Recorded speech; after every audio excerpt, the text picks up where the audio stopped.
Hey everybody! JK Calloway here at Real JK Calloway, coming at you with the results for this week's hashtag skirmish game. And this week we played hashtag President the Rock Scandals. If you smell... I can't really do it. We did trend for a little bit at number 5 in the US, so thank you everyone for playing along. Lots of silly stuff in this tag, so make sure you do click on it on Twitter and just start scrolling.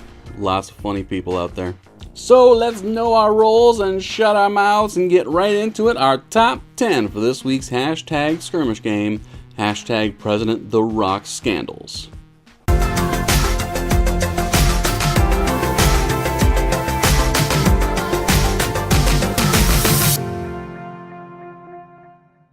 Number 10 comes from @Sean_Olsen. Claims inauguration was attended by the millions and millions. It does kind of seem like Trump is just cutting promos. He's not exactly giving speeches. He's just going off the cuff and saying what comes to his mind, but it kind of pertains to what he's talking about in a way. That's a promo. Number 9 comes from @RJ Applewood. Steals Moana's boat. What can I say except you're welcome? Now please Disney, don't sue me. I don't think I hit 6 seconds on that. Number 8 comes from @DB Tree. Suddenly steroids are covered by insurance. It is super weird how he got ridiculously big once he more or less retired from wrestling. He comes back on occasion, but for the most part he's just making movies, and now he looks like, if he looked like that as a wrestler, I don't think he would have gotten away with it. He just looks ridiculous. Number 7 comes from Nolan's Dad, 55. Whatever it is, I plan to get to the rock bottom of it. Yay! Wrestling reference, yay! Number 6 comes from @Biddy_Biddy_Bop. Throws paper towels way too hard. I know Trump's been getting some heat for the way he was just kind of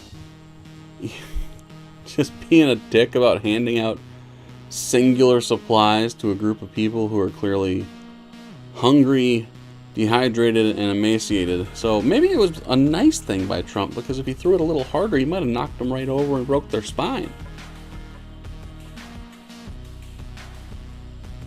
Yeah. Number 5 comes from @Twitty Culture. Reinterprets Second Amendment as right to bear arms. Ooh. Keep in mind, it's a right, not a privilege.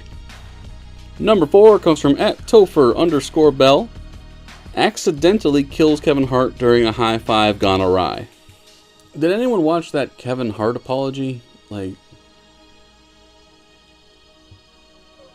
celebrities have affairs? Are you joking? Where do I go from here? Like, how is this news? Like, I get that he was being blackmailed and that's why he did it, so he would stop being blackmailed, and that's good, because whoever's gonna blackmail someone's a piece of shit. If you're a celebrity and you decide to sleep with other people, maybe vet them a little bit first. Even if you have any money, like if you're gonna have an affair, maybe find out who that person is first. Number 3 comes from @Barth57R. The president is reportedly wrestling with his cabinet choices.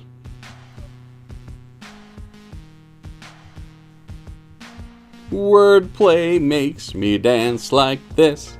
I just thought of the fact that if The Rock somehow did become president, he wouldn't be the first WWE Hall of Famer to become the President of the United States.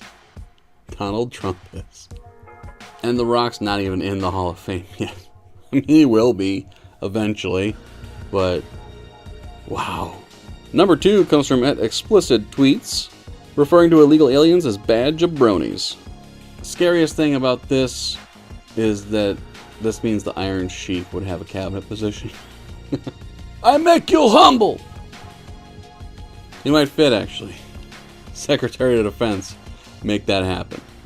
Now, before we get to our number 1, here are some honorable mentions, including one from the host @RealJKCalloway. One for myself. Challenges Putin to a flex-off. Seriously, look at the dude.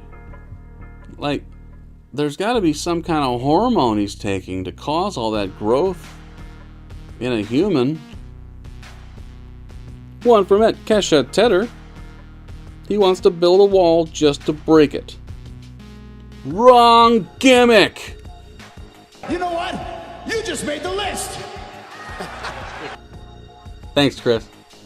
One from A.A. Skelson. He's gonna Dwayne the Swamp.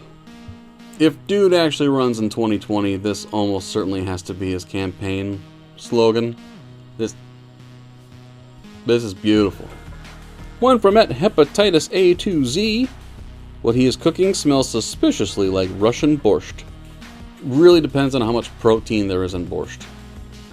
I get that we're all mad about the whole Russian hacking thing and Putin being a psychopath KGB guy, blah blah blah, killing journalists and all that horrible crap he does, but I like borscht. It's good. It's tasty. You know, grilled cheese and tomato soup? Try it with grilled cheese and borscht. It's good. It's like got more spice to it. If it's cold, it like an interesting combo with the hot grilled cheese. I'm just weird. Leave me alone. And one from Mitchell Bader. All of his addresses are pay-per-view. Kind of surprised Trump hasn't gone this route yet. There's a fly in here. It's frickin' October. What's a fly? Fuck off, you. As I was trying to say, I'm surprised Trump hasn't gone this route and really tested his followers. And I call them followers because they're lemmings. But why not start putting like a weekly address on pay-per-view and not make it free? You know, start making some money from the presidency, because he clearly hasn't done that yet. And our number one for this week's hashtag skirmish game comes from @Bell of Babel. He's had a personal chef all these years and just keeps taking credit for his work. You dick! Granted, I'm not sure the catchphrase, "Can you smell what Dave is cooking?" really resonates as well as his did, so I understand the change. It's a bastard move and Dave deserves better, but I get it. And there it is, my friends, our top 10 for this week's hashtag skirmish game. Hashtag President The Rock Scandals. Thank you everyone for playing along. Always fun to read through all the funny responses. There really wasn't all that many repeats this week. I mean, there was a few that said, like, you can't actually smell what he's cooking, but it was pretty original stuff, so thanks. It was a lot of fun. Before you go, make sure you go ahead and download the hashtag Roundup app. It is outstanding, consolidates all the best weekly hashtag games, including hashtag Skirmish, which takes place on Wednesdays at 3 p.m. Eastern, 12 p.m. Pacific, every single week. And of course, for me, so I can start to afford some wrestling shirts and not just t-shirts that my wife brings back from business trips, please hit subscribe. My name is J.K. Calloway. We will play with you again next Wednesday.